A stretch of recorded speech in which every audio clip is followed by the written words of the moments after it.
special with Grandma's Bolognese. What do you think we should put in Grandma's Bolognese? Well, we've got a heap of kale over here. We've got some rainbow chard, we've got some silver beet. She'll never know that we're ruining it. We'll cook some great food and meet some interesting people. What foods didn't you want to eat as a kid? Anything my mum made. She was a terrible cook. So stick around. Okay, so let's get some of the kale in here. Grab some of the red rainbow chard. Perfect. Silver beet. Let's use some of this chard. That's it. Beautiful. So in the basket, we've got some rainbow chard, some silver beet and kale. This is superfood. It's packed full of nutrients. So we're gonna go get some onions and garlic. I'm gonna chop these beautiful veggies up into nice small pieces and put them all together and cook them until they're nice and soft. Yum. We use garlic in almost every recipe. That smell is so strong, and I literally will be able to smell it for the next couple of days on my hands now. Wow, these look incredible. How big and juicy some of these look. Not really ripe enough for me. Look at these ripeys, they look so good. The green ones would normally stay for a bit longer. These red ones, a bit annoying to chop though. Not very good at this part. Oh, I did it. Look at this. I feel like a hand model.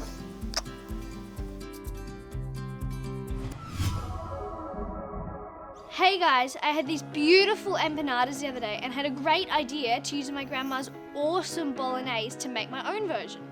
Get your mum or get your grandma or even make your own pork bolognese. The recipe's in the description below.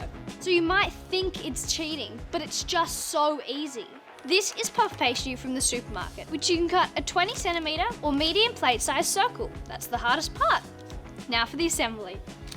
Egg just on the side. We'll get our bolognese. In the middle, more to one side. Fold it over and just push it down with our fingers a bit. Get the fork, fork it down so nothing leaks. And you want to do it really close so nothing gets out. Some egg all over the top now.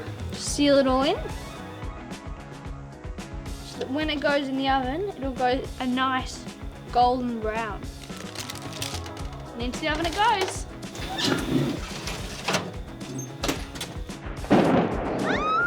Crazy, we just had a giant storm, you could hear it. It was thunder, lightning, everything frightening. I promise, I didn't forget about my empanadas. Just gonna go get them now. It's a nice crispy brown. Smell the pastry, it smells incredible. Time to plate it up. Get our empanada, a heap of mash, some broccolini, some tomato relish. Love it, so good. Then we're done. Here we have it, Grandma's pork bolognese empanada, Dutch cream mashed potato, steamed organic broccolini, and to top it off, we've got some Stix Farm chunky tomato relish. Stop that.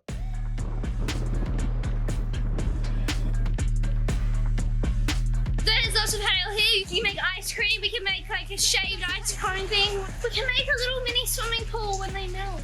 Maybe that's a bad idea. What's your favourite thing to make for kids? Cakes. Cake? Yeah, cakes. Any specific kind of cake? Fairy cakes. Fairy cake. I like a cupcake, but an English version, but it's a fairy cake. I'm getting very confused right now. I think we should end it here. Are you planning on having kids? Yeah, probably by next year. How many? 2? Who by next year? Oh. If your kids were fussy eaters, how do you think you'd handle it? Probably manipulate them. So you just make sure that they weren't ever fussy eaters. Were your parents good cooks? Yes. My dad is a cook and my mom is a cook too. They make lovely food for me. Lucas, are your kids fussy eaters? Now that they're at the age of 8 years old, they pretty much eat anything that we put in front of them. What are their favourite foods? Our background being Greek, anything Greek, they love in particular. They love pizzas and stuff like that kids typically would like as well. So. Well, there you have it. Kids that aren't fussy eaters, it's kind of rare, but it's nice to know there are still some. Thanks for chatting with us, Lucas. Happy to give you some information. What foods didn't you want to eat as a kid? Anything my mum made. She was a terrible cook. She burnt boiled potatoes. How do you do that? Exactly. Do you think there's a link between kids that are fussy eaters and parents that are just really bad cooks? Yeah, I don't think it's just parents are bad cooks. Parents are quite busy. And if you're working full time and have to cook for 2 kids on your own every night, it's pretty tough. I don't think there's enough information and education about feeding your kids healthily and how to do it, especially when I was a kid, because that was a long time ago. What, are you like 76 or something? Bit younger than that. 74? Thanks for watching Cooking with Isabella. If you enjoyed this video, please like and subscribe, and I'll see you soon with more recipes and food talk.